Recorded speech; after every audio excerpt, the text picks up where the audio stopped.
सी में 4 तरह के स्टोरेज क्लासेस होते हैं। पहला है ऑटो, दूसरा रजिस्टर, थर्ड स्टैटिक और चौथा एक्सटर्न।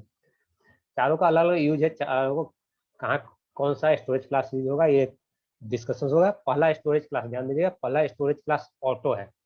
पहले हम लोग नॉर्मल वेरिएबल डिक्लेयर करते थे तो क्या करते थे, डेटा टाइप वेरिएबल नेम ऐसा करते थे। यहाँ स्टोरेज क्लास के साथ वेरिएबल नेम डिक्लेयर करें तो उसमें क्या करें, सिंटेक्स उसका जैसे यहाँ ऑटो को डिस्कशन करें और first of all auto storage class को डिस्कस करें तो ऑटो होगा, डेटा टाइप उसका वेरिएबल नेम। इसलिए क्या शुरू में ऐड कर दिया, क्या ऑटो कीवर्ड है, ऑटो इंट एक्स।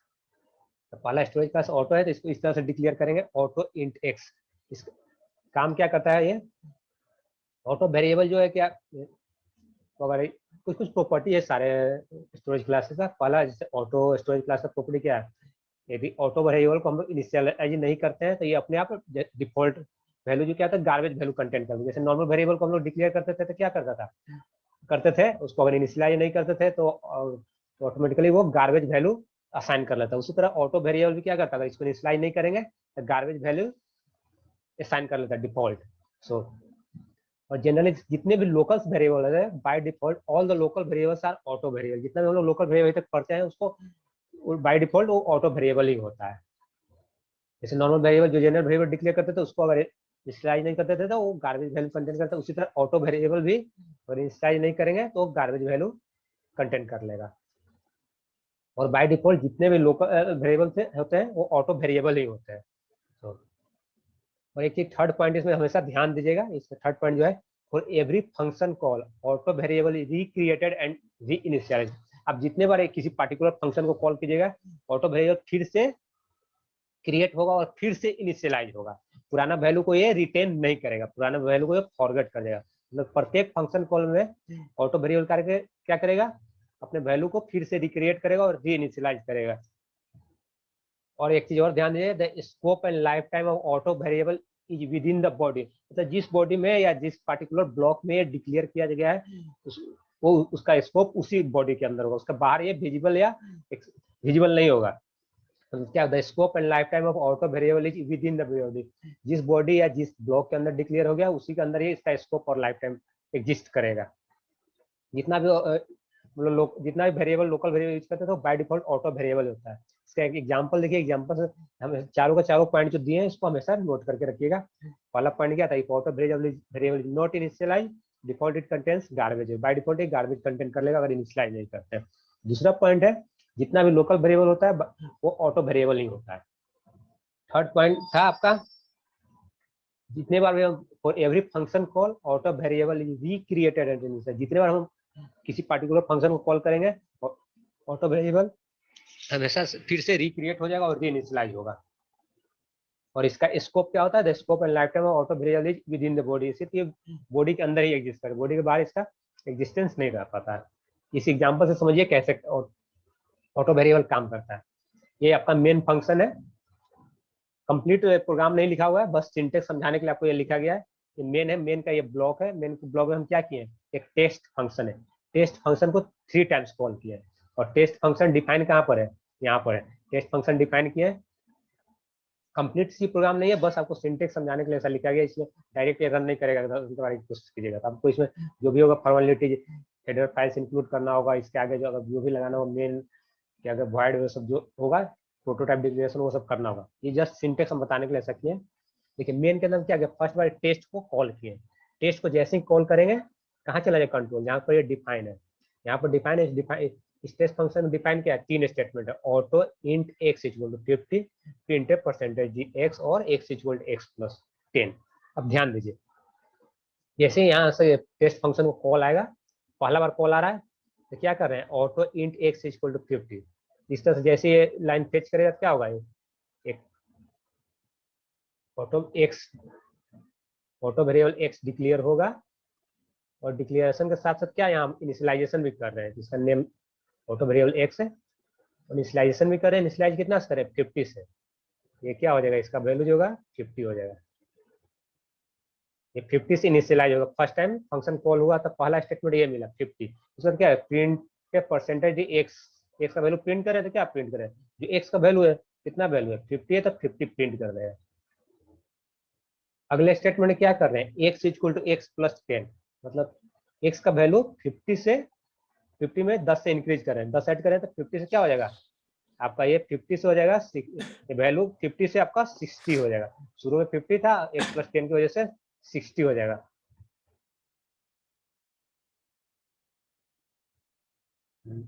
यानी ये वैल्यू क्या हो गया, 60 हो गया।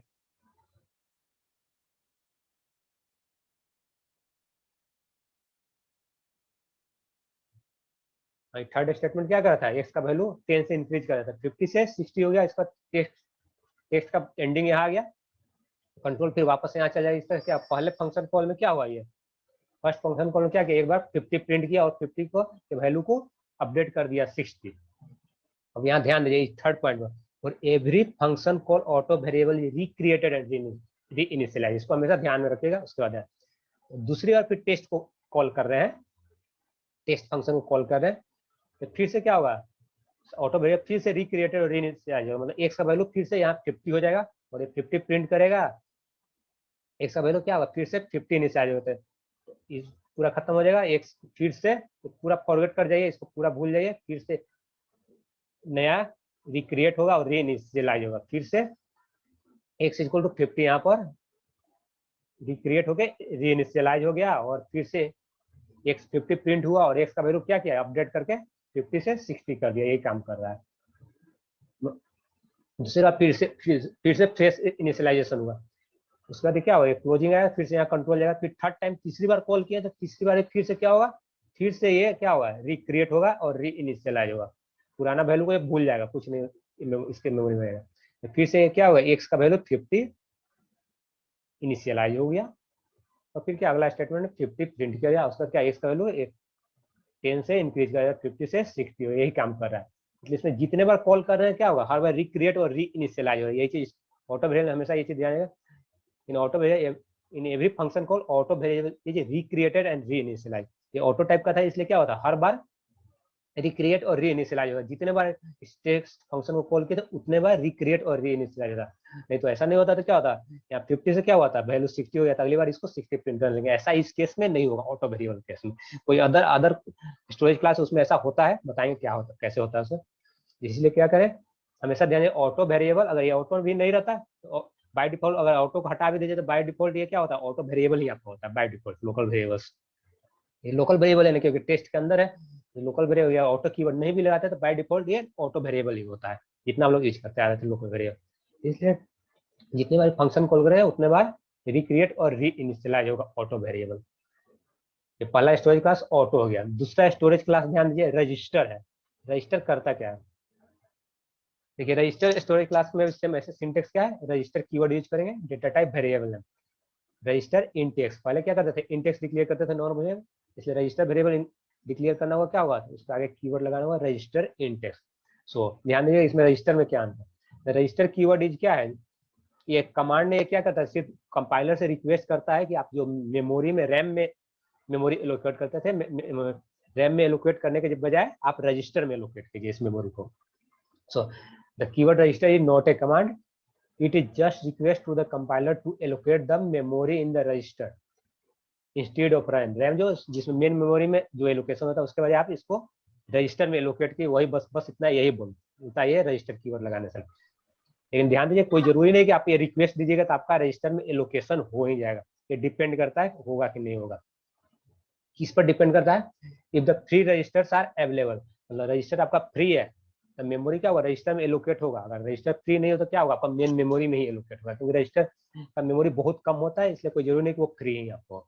सो if free registers are available then memory will be allocated in the register, अगर फ्री मेमोरी रजिस्टर रहेगा तो मेमोरी रजिस्टर में एलोकेट होगा, नहीं तो क्या होगा आपका मेन मेमोरी में ही मतलब रैम में ही एलोकेट होगा। सो ये जस्ट एक रिक्वेस्ट देता है कंपाइलर को कि आप रजिस्टर में एलोकेट कीजिए मेमोरी को, अगर खाली होगा रजिस्टर तो एलोकेट होगा, नहीं होगा तो मेमोरी पे ही एलोकेट होगा। नेक्स्ट पॉइंट देखिए क्या है, by default all the register variable behave like auto variable, ये भी ऑटो वेरिएबल की तरह ही बिहेव करता है रजिस्टर वेरिएबल, बस खाली ये क्या था इसमें अंतर ये है कि मेमोरी लोकेशन इसका चेंज है, जैसे रैम पे एलोकेट होता है तो उसके बजाय रजिस्टर पे एलोकेट होगा अगर स्पेस खाली रहेगा रजिस्टर में तो, नहीं तो और बाकी कोई फंक्शन जैसे जिस तरह से ऑटो वेरिएबल काम करता है उसी तरह रजिस्टर वेरिएबल भी काम करेगा ऐसे। इसमें नेक्स्ट पॉइंट क्या है, register variables are very fast while accessing compare to auto variable. ध्यान दीजिए रजिस्टर वेरिएबल फास्ट होता है क्योंकि ये मेमोरी है। आप लोगों को फर्स्ट क्लास में बता चुके हैं कि रजिस्टर वेरिएबल्स क्या है, वेरी फास्ट मेमोरी है कंपेयर टू मेन मेमोरी। सो अगर मेमोरी एलोकेशन रजिस्टर में होगा, मतलब वेरिएबल एलोकेशन रजिस्टर में होगा तो फास्ट एक्सेस होगा, नहीं तो कंपेयर टू मेन मेमोरी के कंपेयर में रजिस्टर वेरिएबल फास्ट एक्सेस होता है। So register variables are very fast while accessing compare to auto variable. Next point क्या है, रजिस्टर वेरिएबल को हम लोग जनरली यूज कहाँ करते हैं, जनरली इसको हम लोग लूप्स और फॉर्मल पैरामीटर में यूज करते हैं, कर सकते हैं। So generally they will be used in loops and formal parameters. और बाकी रेस्ट थिंग जो है ऑटो वेरिएबल जैसे काम करता है उसी तरह काम करेगा, जितने बार कॉल करेंगे उतने बार ये फिर से रिक्रिएट रीइनिशियलाइज होगा। सिर्फ अंतर क्या है, एलोकेशन का प्लेस। अगर रजिस्टर कीवर्ड यूज कर देते तो क्या वेरिएबल एलोकेट होगा रजिस्टर में, अगर मेमोरी फ्री होगा तो रजिस्टर फ्री होगा तो, नहीं तो बाकी रैम पे ही एलोकेट होगा। बस क्या है कि अगर रजिस्टर पे एलोकेट हुआ तब बहुत फास्ट काम करेगा, अंतर सिर्फ यही है, बाकी सेम ऑटो वेरिएबल की तरह ही काम करता है। अगला स्टोरेज क्लास था स्टैटिक। ये बहुत ज्यादा इंपॉर्टेंट है, थोड़ा इसमें ध्यान देना होगा। इसमें क्या करते हैं, स्टैटिक कीवर्ड यूज करते हैं, डेटा टाइप वेरिएबल नेम। इस तरह से हम लोग वेरिएबल डिक्लेयर करेंगे। स्टैटिक इंटेक्स, इसमें ध्यान दीजिए क्या होता है, the variable persisting the previous state value even though the destruction of several function call is called as static variable. देखिए स्टैटिक वेरिएबल कितने बार भी एक फंक्शन कॉल कीजिएगा वो पुराना वैल्यू को रिटेन करेगा, लेकिन ऑटो वेरिएबल का क्या होता था, जितने बार कॉल करते थे वो रिक्रिएट रीइनिशियलाइज होता है, लेकिन स्टैटिक वेरिएबल का तो ऐसा नहीं होगा। सिर्फ फर्स्ट बार जो इनिशियलाइज होगा अगली बार वो वैल्यू को परसिस्ट करेगा, रिटेन करेगा। सो in a static variable the variable persisting the previous state even though the destruction of several functions call is called static variable। कितने बार भी static variable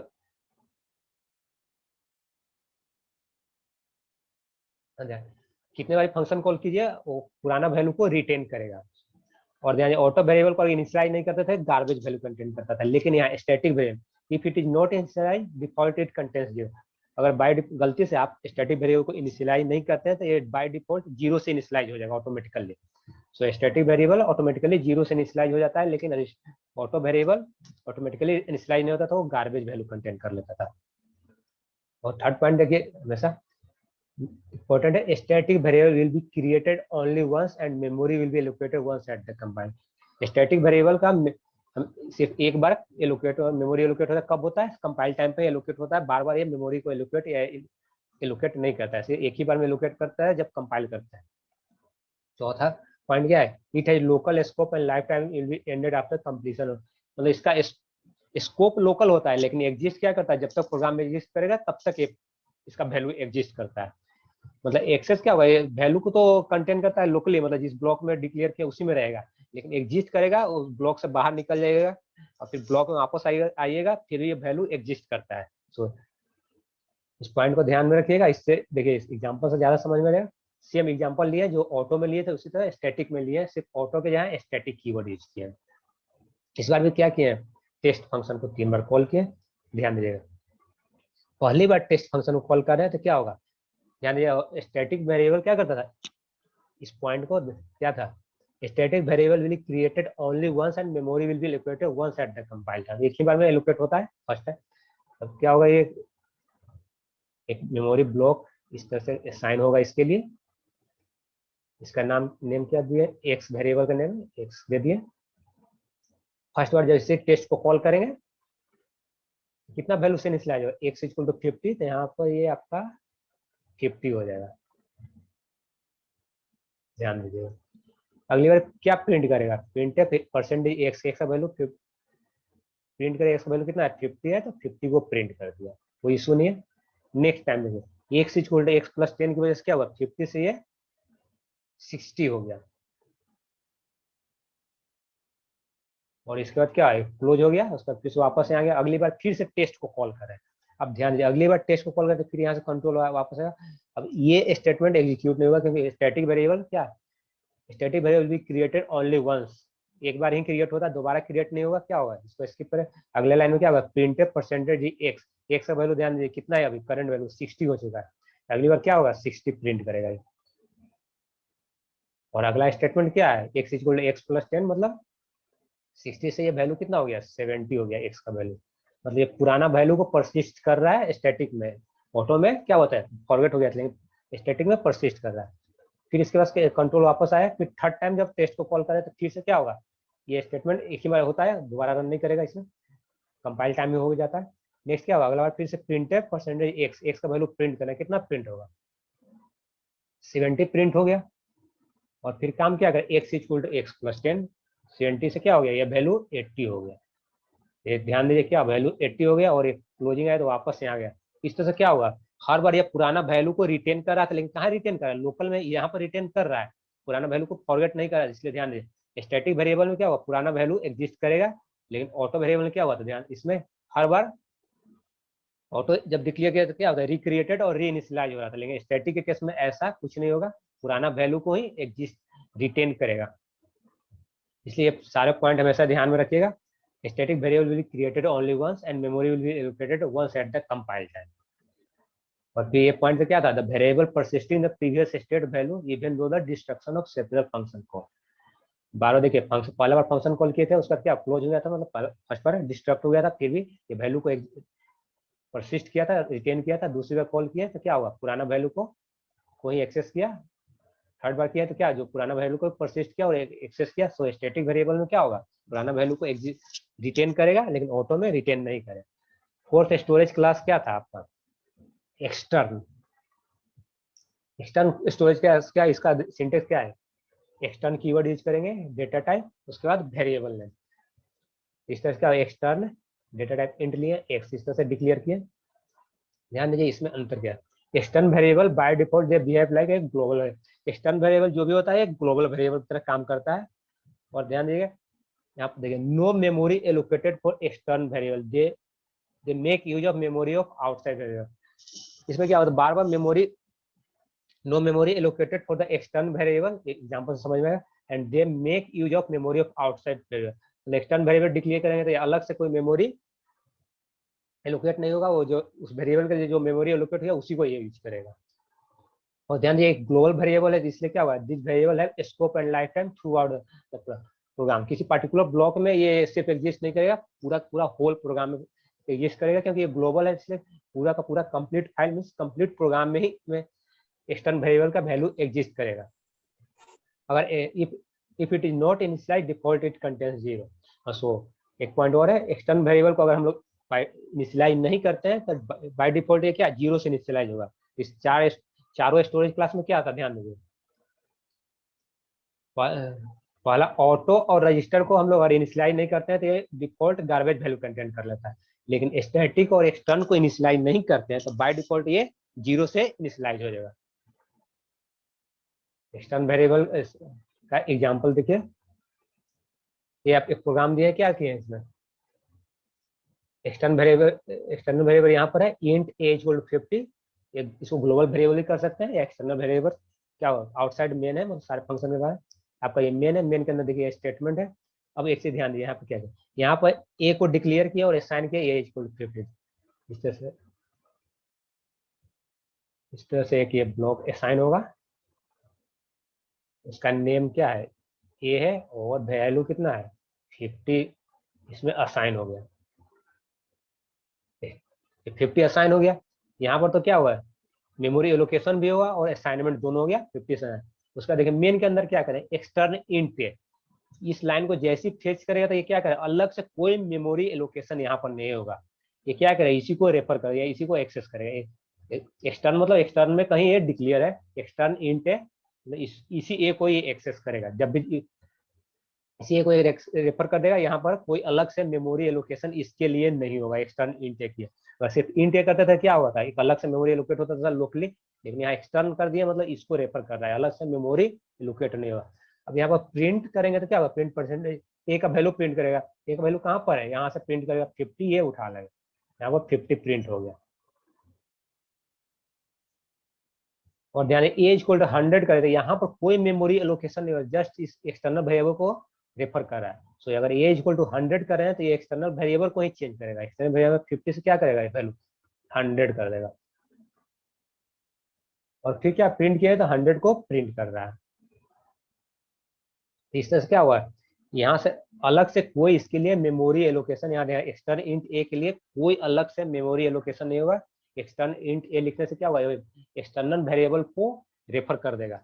एक चीज और ध्यान, जैसे हमने ये क्या लिखे, इंट ए इक्वल 50 लिखे हैं, मेन के बाहर इधर लिखे हैं, आप यहाँ भी लिख सकते थे इंट ए इक्वल 50, मेन के एंड पर भी लिख सकते थे, मतलब मेन के बाहर है, मतलब ऊपर भी लिख सकते हैं, नीचे भी, ऐसा कोई इशू नहीं है। दोनों एक्सटर्नल वेरिएबल एक्सटर्नल कहलाएगा, ग्लोबल वेरिएबल नहीं कहलाएगा। और एक चीज ध्यान दीजिए, अगर सपोज ये इस स्टेटमेंट को इरेज कर देते हैं और एक्सटर्नल इंट ए लिखते हैं, तब तक तो कोई इशू नहीं है, लेकिन जब एक्सेस करेंगे, अगर ए को एक्सेस करेंगे, एक्सेस करने जाएगा तो वैल्यू उठाएगा, तो बाहर में अगर ये नहीं है तो क्या, तब एरर देगा। लेकिन अगर ये आप प्रिंटफ मतलब एक्सेस नहीं करते हैं उसको, तब कोई एरर नहीं देगा, अगर यहाँ पर अगर ग्लोबल वेरिएबल डिक्लेयर नहीं करते हैं तो। और इसको क्या, इंट ए इक्वल 50 टॉप के बजाय आप बॉटम पर भी दे सकते हैं, मतलब मेन से बाहर है, मतलब ग्लोबल है। इस तरह से हम लोग टोटल 4 स्टोरेज क्लास पर है। ऑटो और रजिस्टर क्या होता है, by default garbage value contain कर लेता है अगर इनिशियलाइज नहीं करते हैं। रजिस्टर ये ध्यान दे, एक मिनट क्या था, हाँ, ऑटो और register by default garbage value contain कर लेता है अगर इनिशियलाइज नहीं करते हैं। लेकिन स्टैटिक और एक्सटर्नल वेरिएबल क्या करता है, अगर इनिशियलाइज नहीं करते हैं तो बाय डिफॉल्ट ये 0 से इनिशियलाइज हो जाता है। और ऑटो वेरिएबल हमेशा रिक्रिएट, जब भी फंक्शन कॉल के रिक्रिएट और री इनिशियलाइज होता है। लेकिन स्टैटिक वेरिएबल क्या होता है, सिर्फ एक बार इसका मेमोरी एलोकेशन होता है, सिर्फ कंपाइल टाइम पर, इसलिए स्टैटिक वेरिएबल बार बार री इनिशियलाइज और रिक्रिएट नहीं होता है, सिर्फ एक बार मेमोरी एलोकेशन होता है, कब होता है, कंपाइल टाइम पर। तो ये 4 स्टोरेज का ये बहुत ही इंपॉर्टेंट टॉपिक है। आप चारों स्टोरेज क्लास बहुत इंपॉर्टेंट है, आप इसका सारे के सारे पॉइंट को हमेशा मेमोरी में रखिएगा। कैसे काम करता है, अगर ये मेमोरी में नहीं रखिएगा तो स्टैटिक वेरिएबल कैसे वर्क करता है भूल जाइएगा, ऑटो वेरिएबल कैसे वर्क करता है। तो ये 4 तरह का आपको स्टोरेज क्लासेस पढ़ना था। सो ये चारों का चारों स्टोरेज क्लास आपका सी में फिनिश हुआ। ये 4 तरह का आपको स्टोरेज क्लासेस सी में पढ़ना था।